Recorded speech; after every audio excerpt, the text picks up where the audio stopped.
براہ راست آپ کو لے چلیں گے ہری پور میں اس وقت وزیر اعظم پاکستان عمران خان تقریب سے خطاب کر رہے ہیں 14 میں، اور اب بھی جس طرح آپ ایک ڈیڈیکیشن سے لگے ہوئے ہیں ہماری پاکستان کی مختلف طریقے سے اپنی انوائرمنٹ کو بہتر کرنا.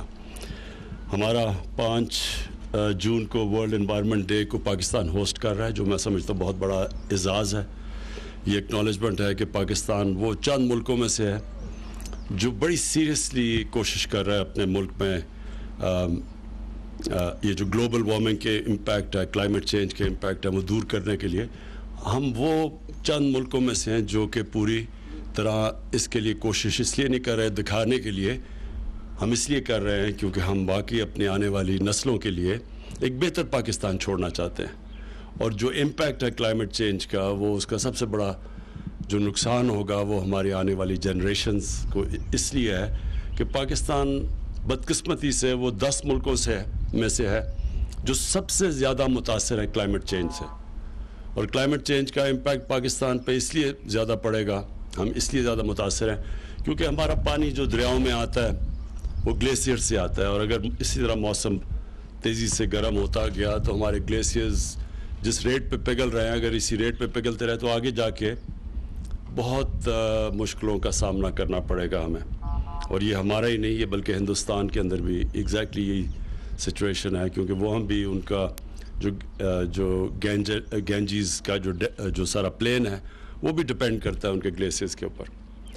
تو یہ جو ہم کوششیں کر رہے ہیں اس سے ایک تو کلائمیٹ چینج کے ہم امپیکٹ کو سلو ڈاؤن یا کوشش کریں گے ریورس کرنے کی، اور دوسرا پھر ویسے بھی اپنے آنے والی جنریشنز کے لیے ایک وہ پاکستان چھوڑ کے جائیں جو کہ جب میں بڑا ہو رہا تھا وہ پاکستان جو ہم نے دیکھا ہے. جو میں جس پاکستان میں بڑا ہوں اس میں بہت زیادہ فارسٹ کور بھی تھا، وائلڈ لائف بھی زیادہ تھی، شہر بھی بڑے مینیجبل تھے. لاہور ایک صاف شہر تھا جدھر میں بڑا ہوا، وہاں پانی صاف تھا، وہاں پولوشن نہیں تھی لاہور میں. اور وہ دیکھتے دیکھتے یہ ہم نے ساری اپنی شہروں کو بھی نقصان پہنچایا کیونکہ کسی نے آگے کا لانگ ٹرم تھنکنگ نہیں کی، آگے کا نہیں سوچا. تو اب جس طرح ہم نے چائنا کے اگزامپل سے دیکھا کہ اگر ایک قوم فیصلہ کر لے تو وہ یہ ریورس بھی کر سکتی ہے. میں جب پہلی دفعہ گیا تھا سنگاپور تو ان کا جو مین دریا گزرتا ہے وہ بالکل ایک سیوریج کا نالا تھا. وہ آج آپ اسی دریا کو دیکھیں تو اس میں مچھلیاں بھی ہیں، صاف کر لیا انہوں نے. تو یہ ریورس بھی ہو سکتا ہے. یہ بالکل یہ ضروری نہیں کہ ہم سارے اپنی ایک پروسیس اگر ہم غلط طرف نکل گئے ہیں تو ہم ٹھیک نہیں کر سکتے. اور یہ ہماری کوشش ہے ساری 10 بلین ٹری سونامی بھی، اور یہ جو ہم اپنی پوری انوائرمنٹ کو، اپنے ویٹ لینڈز کو ریسٹور کرنے کی کوشش کر رہے ہیں.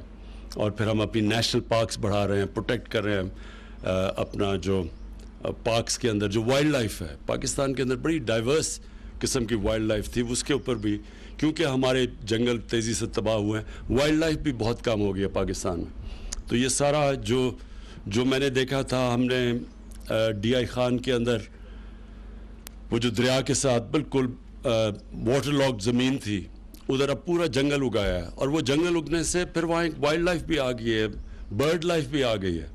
تو وہ اور پھر لوگوں کے روزگار بھی بڑھ گئے وہاں. تو ٹورزم کے لیے بھی جگہ پھر آگے جا کے اس سے بینیفٹس اس کے بھی ہوتے ہیں. تو انشاءاللہ 5 کو ہم ہوسٹ کریں گے، پاکستان ہوسٹ کرے گا ورلڈ انوائرمنٹ ڈے. اور ادھر پھر یہ جو ابھی امین اسلم نے بتایا کہ جو ٹرینڈز بتائیں گے بھی کہ کیسے ہم نے اپنی ٹرینڈز کو ریورس کر رہے ہیں، کیسے ہم اپنے جو آپ کہتے ہیں کہ جو ہمارا جو کیپٹل ہے انوائرمنٹ کا، اس کو ہم نے کیسے ریورس کیا کہ جب نیچے جا رہا تھا ڈپلیٹ کر رہا تھا، اس کو ہم نے چینج کیا. تو اس کے پھر سے میں امین اسلم آپ کو، اپنی پوری ٹیم کو، آپ سب کو خراج تحسین پیش کرتا ہوں. شکریہ.